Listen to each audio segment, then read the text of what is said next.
Hello guys, আসসালামু আলাইকুম, welcome back a new blog. Guys, আজকের ভিডিওটি খুবই গুরুত্বপূর্ণ বিকজ আজ আমরা আসি কাশবনের রাজ্য আকরের চর।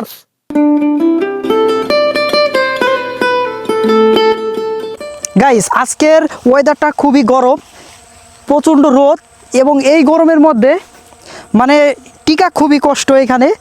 তো যদি দেখা যায় যে 5টার পর থেকে আসা যায় তাহলে একটু মনোরম পরিবেশ পাওয়া যাবে। গাইস, এই চরের মাঝে যে মাঝে মাঝে দেখা যায় একটা দুটা করে গাছ রয়েছে, এই গাছগুলো কলম এই আমাদের যে কাশবনের যে সৌন্দর্য আরও বাড়িয়ে তুলেছে। আপনারা কাশবনে আসলে অবশ্যই একটা প্যারায় পড়বেন, সেটা হচ্ছে যে কাশ ফুলের যে গাছগুলো আছে সেগুলো অত্যাধিক ধার, এবং এই ধারে আমার হাত পার অবস্থা তো 12টা বাজিয়ে গেছে। আপডেটের দিক দিয়ে দেখা যায় যে কাশ ফুলগুলো সম্পূর্ণরূপে ফুটেনি। আপনারা যদি 15ই সেপ্টেম্বরের দিকে আসেন তাহলে দেখা যাবে যে সম্পূর্ণ ফুলগুলো ফুটে উঠেছে।